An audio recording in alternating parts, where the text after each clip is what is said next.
$1 trillion or 10,000 combat power? Which would you pick? I was just chilling, watching some live streams, when two options suddenly popped up on my screen. On the left, 1 trillion in currency. On the right, 10,000 combat power, Dragon Ball style. I squinted, stared at the options, and slowly asked, okay, but what does that actually mean? 10,000 combat power in the real world? Can I stop a bullet? Bullets will pose zero threat to the host. What about missiles? Missiles, ineffective. Easy decision. I picked B without even blinking. I'm literally unkillable now. Who needs 1 trillion? The next second, the blue panel in front of me disappeared, and I could feel the world had changed. I stood up and took a step forward. Crack! I looked down. My feet had sunk straight through the hardwood floor. Cracks spreading out like a spiderweb.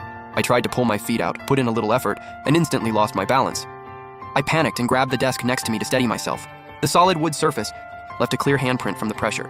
Then the legs gave out, and the whole desk collapsed. My PC, keyboard, and soda cans went crashing all over the floor. I stood in the middle of the wreckage, arms still in the grabbing the desk position, completely zoned out. While I was still spacing out, a call came in. I grabbed my phone, gently swiped to answer, and brought it to my ear. Hello? Dad? What's up? Xiaofei, something happened, something big. Dad, what's going on? Slow down, tell me what happened. It's your sister, Xiaoying. You know how she went on that trip to Yunhai with her roommates? We told her not to go that far, she wouldn't listen. She just called us. Her voice was all wrong, she was crying, shaking. There was a man in the background screaming at them. He said Xiaoying is being held in Myanmar. They want 500,000 yuan, 500k ransom. They said we only have 3 days. If we don't pay up in 3 days, they'll sell her somewhere even further away. And we'll never find her again. Xiaofei, what do we do? 500,000. Where are we supposed to get 500,000?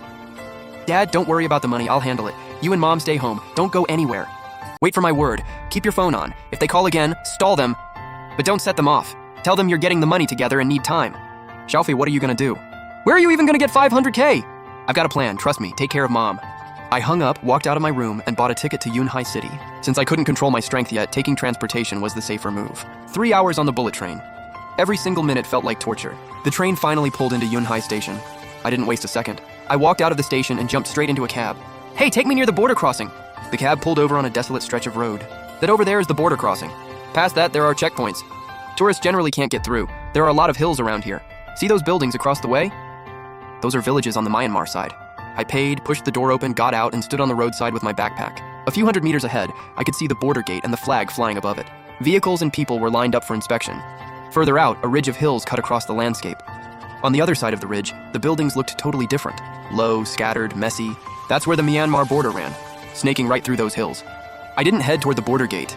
Instead, I turned and walked toward the overgrown hillside on the other side of the road. No path, dense trees, nobody around. After a few minutes of walking, once I was completely out of sight from the road, I stopped. I set down my backpack. Ahead of me, a ridge covered in thick vegetation.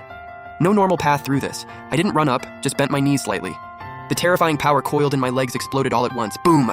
The dirt beneath me cratered and I launched like a cannonball, firing straight up the hillside. Insane speed, trees, vines, rocks, all blurring into a streak of green and gray as they rushed past behind me, wind screaming in my ears. This time I didn't panic. I locked in and focused, fighting to control my body mid-air. Instead of going straight up, which would have been way too obvious, I zigzagged between the trees, bouncing off each one. A few leaps later, I was almost at the ridgeline. The vegetation up here was even denser, almost impossible to push through normally. I didn't slow down for a second. Tough vines and thorny bushes got bulldozed out of the way, snapped clean, making this sharp crackling sound. My clothes got shredded even more. I could feel faint scratches on my skin. But honestly, it barely even tickled. Finally, I hit the ridge. A narrow trail, barely visible, worn down by footsteps, then swallowed up by wild grass. Next to it, a faded stone marker half buried in the dirt, carved with blurry numbers and the words, National Border. This was the line. I looked out toward the other side of the ridge. The terrain sloped down more gently over there, an endless sea of green forest. But further in, nestled between the valleys, I could clearly make out scattered, chaotic buildings, smoke rising from cook fires. I could even faintly hear dialect shouting and dogs barking. Myanmar, I'm here. No hesitation. I leaped off the ridge, falling faster now, but I had experience this time. On the way down, I kept using my toes and palms to push off trees on the steep slope, catching on jutting rocks to slow the impact. Still a little rough around the edges. A few hits sent saplings swinging like crazy, and some rock faces just crumbled into flying gravel when I touched them. When I landed, my feet punched 2 shallow craters in the ground again. Dead leaves exploded up around me. I steadied myself into a low crouch and scanned the area. I made it across. No patrol, no alarm triggered. Clean and brutal. As I moved through a relatively open banana grove, I spotted empty water bottles and food wrappers scattered on the ground. The text was in Burmese mixed with some Chinese characters. Signs of recent activity. About half an hour later, I reached the edge of the valley. From behind a thick wall of shrubs, I looked down. This was a classic border town, or really just a large village. On the streets, I could see dark-skinned local men in traditional Burmese longi skirts. roaring past on beat-up motorbikes. There were also people who looked Chinese, same clothes you'd see back home, moving fast, eyes down, or huddled in front of run-down shops, talking. What really caught my eye, near the edge of town, toward the tree line, were several walled-off compounds. Razor wire along the top of the walls, some of it electrified. At the entrances, guys in mismatched uniforms, rifles slung across their bodies, eyes scanning everything with cold suspicion. Those were almost certainly the scam compounds. My heart rate picked up. My sister could be inside one of those walls right now. But I couldn't just rush in. I needed information. I made my way to the edge of the main street. My eyes landed on a Sichuan food stall. Tiny place, 2 folding tables out front. A slightly chubby Chinese guy, apron on, middle-aged, was stir-frying something in the wok. The smell drifted out. No other customers. I took a breath. Kept my expression as casual as I could. "Hey boss, I'd like to eat." The owner looked up and gave me a once-over, eyes lingering on my mud-caked, shredded clothes. A flicker of suspicion. Then it faded. "What do you want?" "Got fried rice, got noodles, fried rice, and a bottle of water." "Give me a minute." He turned to get to work.